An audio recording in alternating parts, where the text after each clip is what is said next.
perhaps you've just described the agenda of the Green Party. We are all about local engagement.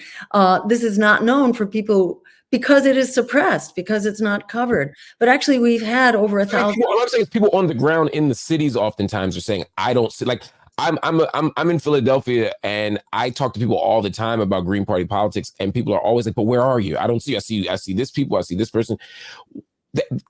I think that's a legitimate critique to some extent. Oh, yes. But there are some cities in which it's absolutely impossible because the Democrats totally occupy the airwaves.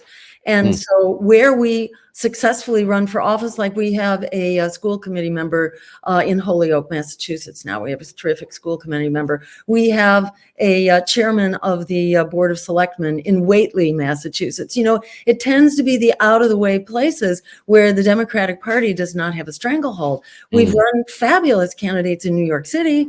Sure. Yeah, and we have actually in Philadelphia as well. Sherry Hunkela was a candidate for state rep, and we get crushed. You know, where we can attain visibility, they focus their dirty tricks. They are out, you know, with the same kind of imposters and fraudsters and corrupt practices that they bring to our presidential races. They do that at all levels, especially in the bigger cities. What does that look like in city politics, just so people can get it concretely? You're saying making sure people don't get on the ballot. Well, let me tell you about Chuck Turner, who was one of my mentors in Boston. He was on the city council. He was and we actually had a member of the state legislature, Mel King, who was an incredible, you know, he established the Rainbow Coalition, which was the knockoff from the Black Panthers. And with Mel King, we brought the Greens and the Rainbow Coalition together and created the Green Rainbow Party, which is the Green Party affiliate in Massachusetts.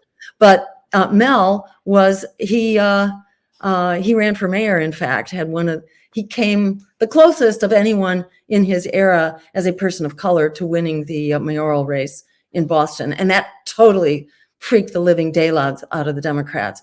In Mel's wake, Chuck Turner was our representative on the city council in Boston, doing amazing, wonderful things. He was really the radical driving force as a member of the Green Rainbow Party.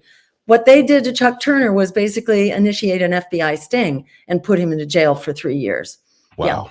Yeah. Wow. And that's what they do. This is how they work. The same forces that they have used against the Black Panthers, you know, outright assassinations and COINTELPRO, that lives on. That lives on against the Greens and against other independent third parties, against socialists, against anyone. You know, the same kind of sting, effectively, though it wasn't a sting, but it was a propaganda campaign to bring down Jeremy Corbyn when he was close to winning the you know, in the UK, he was running, I think, for the prime minister in the UK. He was very close, and they brought him down with this false, these false charges of anti-Semitism, which was basically all about Palestine. You know what that's about. They brought him down with essentially a manufactured propaganda campaign. So every time the Greens attain, you know, potential higher office, they come after you, as they did to me, you know, and they accused me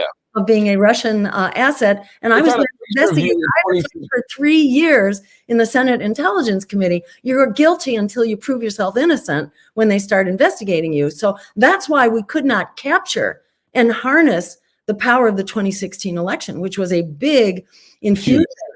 It was huge. And I was waylaid for the next 3 years to basically fight in order not to be criminalized by the Senate Intelligence Committee. And that brought the Green Party to a standstill because there were all sorts of infiltrators going on in the Green Party as well to create these false